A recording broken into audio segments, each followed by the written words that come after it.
Hai, kita akan belajar tentang perbedaan antara orientasi seks dan juga perilaku seks, serta bagaimana kaitannya dengan infeksi HIV. Orientasi seks adalah ketertarikan secara seksual dan emosional terhadap jenis kelamin tertentu. Contoh orientasi seks adalah heteroseksual, yaitu ketertarikan pada jenis kelamin yang berbeda, homoseksual yang menandakan ketertarikan pada jenis kelamin yang sama, dan juga biseksual ketika seseorang tertarik pada semua jenis kelamin.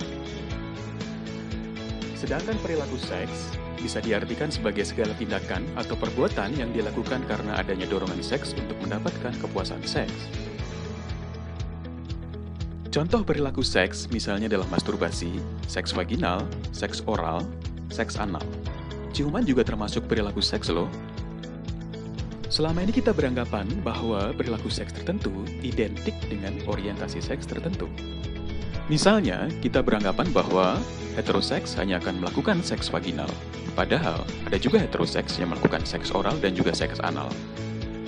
Contoh lain adalah anggapan umum bahwa homoseksual pasti melakukan seks anal, padahal beberapa studi mengatakan hanya sekitar 40% homoseksual yang melakukan seks anal. Tidak semua homoseks melakukan seks anal. Dalam kaitan dengan penyebaran HIV dan infeksi menular seksual, yang membantu percepatan penyebaran HIV bukanlah orientasi seksnya, namun perilaku seksnya.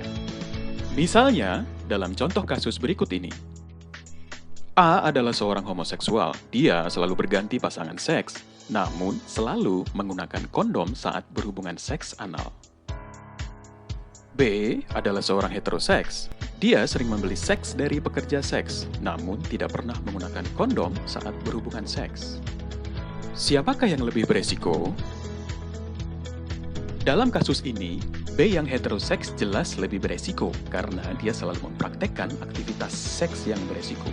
Namun bisa sebaliknya jika B selalu mempraktekkan seks yang tidak beresiko. Sedangkan A, walaupun seorang homoseksual, ternyata tidak lebih beresiko karena selalu mempraktekkan aktivitas seks yang tidak beresiko. Namun bisa terjadi sebaliknya apabila A selalu mempraktekkan perilaku seks yang beresiko. Jadi, penyebaran HIV dan IMS tidak bergantung kepada orientasi seks. Siapapun Anda, jagalah perilaku seks Anda.